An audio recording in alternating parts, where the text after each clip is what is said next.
Hello दोस्तों, फिर से एक बार आप सभी का स्वागत है, वेलकम है आपके अपने चैनल एस आ जाए मैथमेटिक्स पर।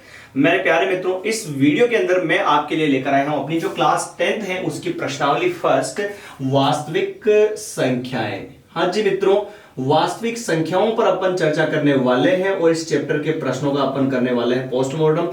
तो अगर आप पहली बार हमारे इस चैनल पर आए हैं तो चैनल से जुड़ जाइए और क्लास पूरी देखें और वीडियो अच्छा लगे तो प्लीज वीडियो को फिर शेयर जरूर कीजिएगा। सब्सक्राइब करना, लाइक कमेंट करना कोई दिक्कत नहीं, केवल और केवल आप वीडियो देखें पूरा और अच्छा लगे तो प्लीज वीडियो को जो है शेयर जरूर कीजिएगा ताकि और बच्चे इस वीडियो के माध्यम से हमारे इस चैनल से जुड़ सके या वो भी बिल्कुल फ्री ऑफ कॉस्ट में पूरा सिलेबस अपना 10th का कंप्लीट कर सके। ठीक है दोस्तों, तो आज अपन अपनी पहली क्लास शुरू करने जा रहे हैं।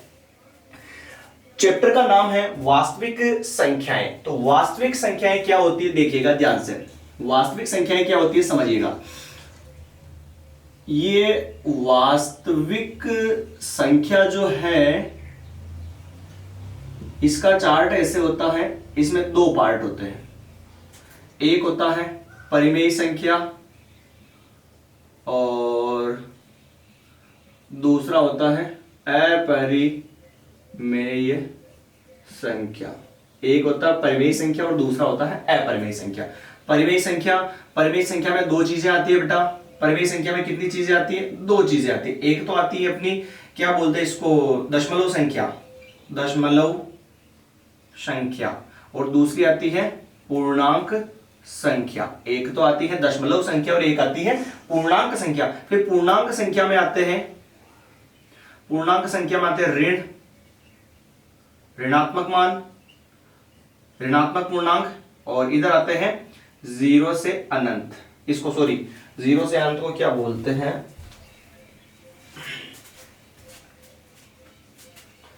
देखिए भाई, ये होती है पूर्ण संख्या। क्या होती है फिर? पूर्ण संख्या।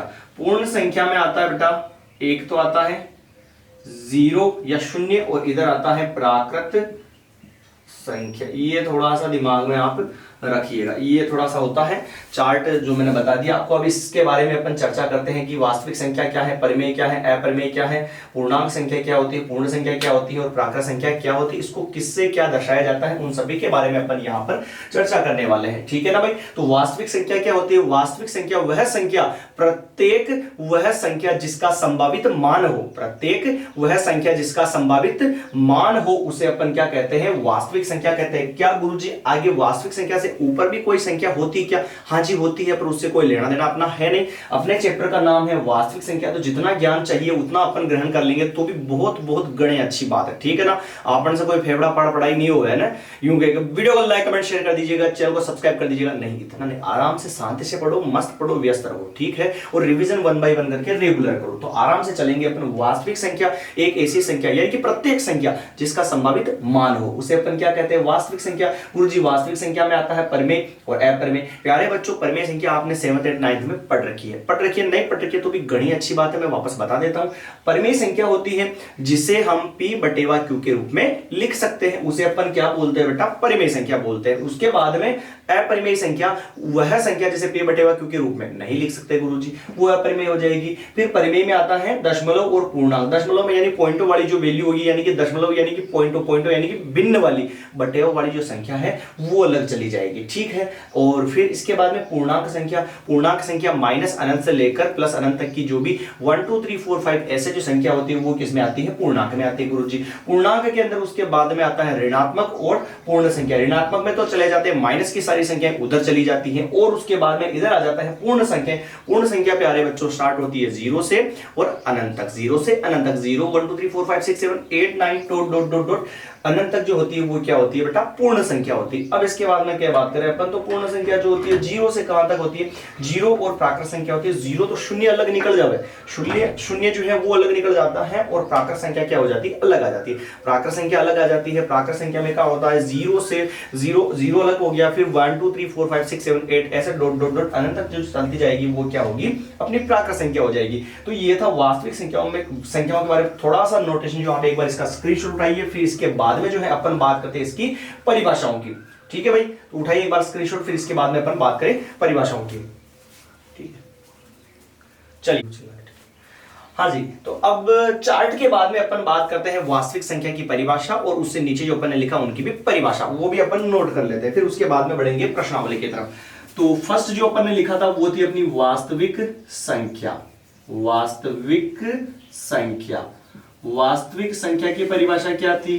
तो वास्तविक, वैसे नाम से पता चल रहा है ना, वास्तविक, रियल, रियल, रियल यानी कि रियल यानी वास्तविक, यानी कि क्या होगा? आर, क्या हो जाएगा? आर। ये क्या होती है? वास्तविक संख्या, रियल नंबर, आर से इसको दर्शाया जाता है। इसके बाद में परिभाषा क्या होती है? तो वह प्रत्येक संख्या, वह प्रत्येक संख्या, वह प्रत्येक संख्या जिसका संभावित मान होता है, जिसका संभावित मान होता है, जिसका संभावित मान होता है, वह प्रत्येक संख्या जिसका संभावित मान होता है उसे हम क्या कहते हैं? वास्तविक संख्या कहते हैं। और वास्तविक संख्या को दर्शाया किससे जाता है भाई? आर, यानी कि रियल नंबर आर से दर्शाया जाता है। अब इसके बाद में अपन ने कहा था गुरुजी क्या आता है?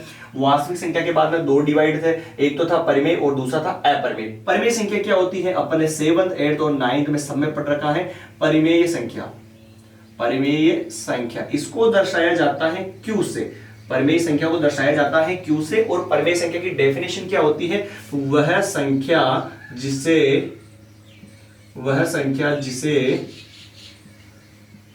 P बटेवा Q के रूप में लिखा जा सकता है, वह संख्या जिसे P बटेवा Q के रूप में लिखा जा सकता है जहां पर Q नॉट इक्वल टू 0, जहां पर Q नॉट इक्वल टू 0, यानी कि Q का मान 0 नहीं होना चाहिए। कैसे सर? तो देखो यहां पर ध्यान से, उदाहरण के तौर पे अपन बात करें तो उदाहरण में क्या आएगा सर? जैसे 2 है सर, बटेवा में कुछ नहीं है तो क्या मान सकते हैं? 1, तो 2 बटेवा 1 यानी कि 2, 2 जो है क्या है? एक परिमेय संख्या है। गुरुजी और लिखूं तो जैसे 2 बटेवा 3 है तो 2 बटेवा 3 ये भी परिमेय संख्या है। सर और लिखूं 0, 0 के बटेवा में कुछ नहीं है तो क्या मान लेते हैं? 1, तो ये भी क्या है? परिमेय संख्या है। अब इसके बाद में बात करें अपन और, तो और यहाँ पर 5 है और 6 बटेवा 7 है, ये सारी जो है वो क्या होगी?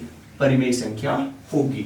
और भी है इसके साथ में, एक और लिख दूं मैं यहां पर 0 पॉइंट, जैसे 2 2 2 2 2 रिपीट रिपीट रिपीट, यानी कि सेम सेम संख्या पॉइंट के बाद में चलती जाती है, तो वो भी क्या होती है? परिमेय संख्या। आप सभी को याद होगा कि हमने जो है P बटेवा Q के रूप में क्लास 9th के अंदर 0.2 की बार को P बटेवा Q के रूप में लिखना सीखा था, और P बटेवा Q के रूप में इसको लिखा जा सकता है, तो वो कौन सी संख्या होगी? परिमेय संख्या। यानी सेम सेम सेम सेम आ जाती है ना, तो वो क्या होगी? परिमेय संख्या होगी। Is that clear? ये तो ठीक है भाई, ये तो अपनी थी परिमेय संख्या। अब इसके बाद में अपन बात करें जस्ट इसका उल्टा, क्या है परिमेय के बाद में? अपरिमेय संख्या। क्या होती है? अपरिमेय संख्या, QC, या फिर इसको दर्शाया जाता है ऐसे। टाइम हो गया, बोले चलवा देंगे, ठीक है? हाँ चल, टाइम हो जाए प्रोजेक्ट यो टूनो आटी यो खुना मैंने लिख रही हो 1 घंटा और 9 मिनट चाली। ठीक। अपरिमेय संख्या। अब बात करें अपन अपरिमेय संख्या की। अपरिमेय संख्या को प्यारे बच्चों दर्शाया जाता है QC, या फिर किससे? ऐसे दर्शाया जाता है अपन। अब जैसे कि अपरिमेय और परिमेय दोनों एक दूसरे के उल्टे हैं, तो जिसे P बटेवा Q के रूप में लिखा जा सकता है वो परिमेय होती है, तो जिसे P बटेवा Q के रूप में नहीं लिखा जा सकता है वो क्या होती है? अपरिमेय होती है। लिखा जा सकता है परिमेय को, नहीं लिखा जा सकता अपरिमेय। वह संख्या जिसे P बटेवा Q के रूप में नहीं लिखा जा सकता है। आया क्या समझ में? वह संख्या जिसे P बटेवा Q के रूप में नहीं लिखा जा सकता है प्यारे बच्चों, वह संख्या क्या होती है? अपरिमेय होती है। जैसे कि गुरुजी कौन सी संख्या? उदाहरण के तौर पे बात करें तो उदाहरण के तौर पे जितनी भी अंडर रूट वाली जो संख्याएं होती है ना, जो रूट से बाहर नहीं निकलती हैं, वो सारी क्या होगी? अपरिमेय संख्या होगी। अंडर रूट से जो बाहर नहीं निकलती है वो सारी क्या होगी? अपरिमेय संख्या होगी। गुरुजी बड़ी अच्छी बात कही आपने। लीजिए आगे और लिखते हैं अच्छी बात के साथ में 2.234 5 6 7 जो भी है चल रहा भाई, तो ये भी क्या होगी? अपरिमेय संख्या। मैंने बोला ना भाई पॉइंट के बाद में अगर रिपीटेशन हो जाए तो वो परिमेय में आएगा, पॉइंट के बाद में रिपीटेशन ना होवे तो वो अपरिमेय में आएगा। मामला क्लियर होना चाहिए भाई यहां तक। चलिए फिर आगे बढ़ते हैं अपन। अपरिमेय संख्या हो गई गुरुजी। इसके बाद में अपन ने क्या लिखा था, पूर्णांक से परिमेय संख्या लिखा। परिमेय में अपन ने लिखा था, ये क्या हो गया भाई, परिमेय संख्या में अपन ने लिखा था दो पार्ट बताए थे, एक तो भिन्न संख्या और एक जो भिन्न तो सभी को पता है ना प्यारे बच्चों, भिन्न किसे बोलते हैं, भिन्न अंश बटेवा हर, अंश बटेवा हर के रूप को क्या बोलते हैं, भिन्न बोलते हैं। और इसके उदाहरण के तौर पे बटेवा जो संख्या है 1/2, 3/2, 4/5, जो भी डॉट डॉट डॉट वगैरह वगैरह, इसका कोई रोल है नहीं, अपने नहीं पूछेगा। इसके बाद में आती है उधर वाली संख्या थी अपने पूर्णांक संख्या। क्या होती है बेटा, पूर्णांक संख्या। पूर्णांक संख्या पूर्ण अंक, पूर्णांक, पूरा टोटल पूर्णांक संख्या को दर्शाया जाता है i या फिर किससे, z से, इंटीजर i या फिर z से दर्शाया जाता है पूर्णांक संख्या को। और बेटा ये होती क्या है, तो माइनस अनंत, ऋण अनंत, ऋण यानी क्या होता है माइनस, माइनस अनंत से प्लस अनंत तक, माइनस अनंत से प्लस अनंत तक की जो संख्या होती है ना बेटा, वो किस में आती है, पूर्णांक संख्या में आती है। और इसे i या z से दर्शाया जाता है। आराम से समझिएगा भाई, कोई जल्दबाजी ना है, पढ़ेंगे पूरा क्लियर करेंगे, बिल्कुल जैसा कि आप कहीं से कोचिंग कर रहे हैं वैसा ही आपको यहाँ पर देखने को, पढ़ने को, समझने को मिलेगा।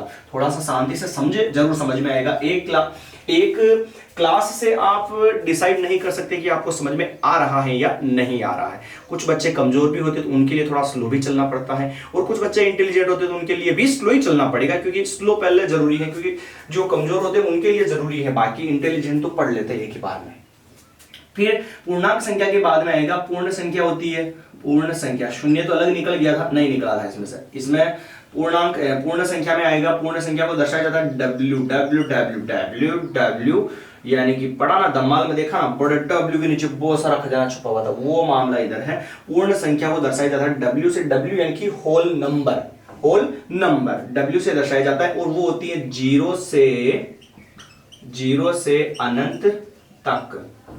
0 से अनंत तक की जो संख्याएं होती है ना प्यारे बच्चों, वो क्या होती हैं, इसमें आती है पूर्ण संख्या में। और पूर्ण संख्या में 0 से चालू हो रही है, तो सबसे छोटी जो पूर्ण संख्या होगी वो क्या होगी, 0। तो यहां पे लिख देते हैं सबसे छोटी पूर्ण संख्या। सबसे छोटी पूर्ण संख्या क्या है, 0। सबसे छोटी पूर्ण संख्या क्या है बेटा, 0 है। अब आगे बढ़े अपन, दिख रहा ना क्लियर भाई, चलिए अब अगली जो है प्राकृत संख्या।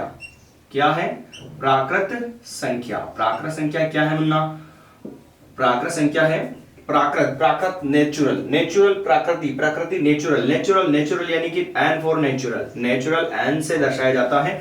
प्राकृत संख्या को दर्शाया जाता है n से। अब इसके बाद में बात करें तो जैसे कि यहाँ पे लिखा अपन ने n, ये संख्या चालू होती है 1 से कहां तक, अनंत तक। 1 से अनंत तक की जो संख्याएं होती है ना मुन्ना, वो किसमें होती है, प्राकृत संख्या में। और प्राकृत संख्या में 1 से चालू हो रही तो सबसे छोटी प्राकृत संख्या क्या होगी, 1। सबसे छोटी प्राकृत संख्या क्या होगी, 1। सबसे छोटी प्राकृत संख्या बराबर 1। ये लीजिए भाई, अच्छा मैटर मैंने उपलब्ध करा दिया आपको। अब कोशिश आपको करनी है कि अच्छे समझना है और नंबर अच्छे लाने हैं। ये था छोटी सी परिभाषा जो पहले आपने पढ़ रखी है और अपने इसको कवर किया, क्योंकि चैप्टर में इनका नाम आया है तो ये चीजें पूछी जाती है। ठीक है भाई, मैटर यहां तक सोल्व हुआ। अब थोड़ा सा आगे बढ़ते हैं और अपने प्रश्नावली की सूत्र परिभाषाओं की तरफ थोड़ा सा आगे कवर करते हैं। चलिए उठाइए भाई, उठाया स्क्रीनशॉट। ठीक है भाई, चलिए नेक्स्ट बात करें अपन। फिर इस चैप्टर में आएगा बहुत सारा मैटर आएगा अभी तो। इसमें हेडिंग डालिए अंकगणित की आधारभूत प्रमेय। अंकगणित की आधारभूत प्रमेय। अब ये क्या होती है समझिएगा थोड़ा ध्यान से। अंकगणित की आधारभूत प्रमेय, अंकगणित की आधारभूत प्रमेय, हेडिंग डाली भाई।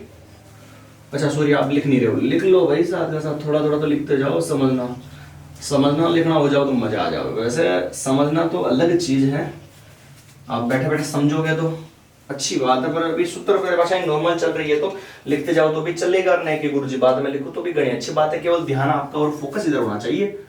लीजिए, अंक गणित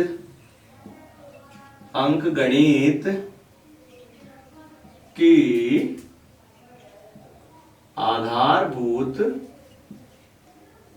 प्रमेय, अंक गणित की आधारभूत प्रमेय। अब ये क्या होती है गुरुजी ने, या चोचला क्या हो गया? तो ये अंक गणित की आधारभूत प्रमेय ये है कि प्रत्येक भाज्य संख्या को अभाज्य संख्याओं के गुणनफल के रूप में व्यक्त किया जा सकता है। प्रत्येक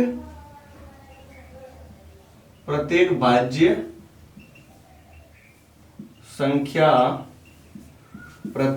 संख्या को अभाज्य संख्या के प्रत्येक भाज्य संख्या को अभाज्य संख्या के गुणनफल के रूप में लिखा जा सकता है। प्रत्येक भाज्य संख्या को अभाज्य संख्याओं के गुणनफल के रूप में लिखा जा सकता है। गुरुजी के मिक्स बातें हो रही है इसमें, हमारे कोई पल्ले नहीं पड़े। तो देखो इधर ध्यान से, प्रत्येक भाज्य संख्या जिसमें किसी ना किसी और का भाग जाता हो, तो माना कि जैसे मैं 6 बोलूं तो 6 भाज्य संख्या है या नहीं? 6 भाज्य संख्या है, क्योंकि इसमें 2 का और 3 का भाग जाता है, और जिसमें खुद और स्वयं और एक के अलावा किसी और का भाग जाता है वो भाज्य संख्या होती है। तो प्रत्येक भाज्य संख्या को अभाज्य संख्याओं के गुणनफल के रूप में, गुरुजी 6 के गुणनखंड क्या होते हैं? तो 2 × 3। बताओ ये भाज्य संख्या और इसके गुणनफल, ये देखो गुणनखंड, ये क्या हो गए? अभाज्य संख्या है या नहीं? अभाज्य संख्या है या नहीं भाई? अभाज्य संख्या है या नहीं? ये अभाज्य संख्या है ना। 6 = 2 × 3, ये भाज्य संख्या, और उसको अभाज्य संख्याओं के गुणनफल के रूप में लिख दिया। और भी है गुरुजी, तो ये लो जैसे 14 है, ये भाज्य संख्या है, तो 2 × क्या कर दिया मन ने? 7 कर दिया। तो आपको थोड़ा सा दिमाग में ये रखना है, ये कहीं नहीं पूछा जाएगा, केवल इसका स्टेटमेंट पूछा जाता है जो मैंने बता दिया, और उसको क्लियर करने के लिए आपको उदाहरण भी दे दिए। ठीक भाई, फिर आगे बढ़ते हैं। जब 2 संख्याएं a और b हो, जब 2 संख्याएं स्मॉल a व स्मॉल b हो, तब जब 2 संख्याएं a और b हो, तब हम ये लिख सकते हैं a × b = LCM × HCF, ये लिख सकते हैं। या फिर a × b, 2 संख्याएं हैं तो 2 पूर्णांकों का गुणा, 2 पूर्णांकों का गुणा, या फिर गुणनफल बोल दो इसको, गुणनफल बराबर LCM यानी कि लेस है, और HCF यानी कि मैस है। ठीक है भाई, ये फॉर्मूले आपके दिमाग में होने चाहिए। क्लियर मामला? और तो इस चैप्टर के अंदर वैसे क्या है, जो भी था मैंने आपको करवा दिया है, और फिर इसके अंदर अभाज्य गुणनखंड वगैरह जो भी आएंगे, जो अपन उनको क्लियर करते हैं। यहां तक कोई दिक्कत आपको नहीं होनी चाहिए भाई। एक बार उठाइए इसका स्क्रीनशॉट, फिर अपन आगे बात करते हैं कि इसमें और कैसे सवाल अपने को सोल्व करने हैं।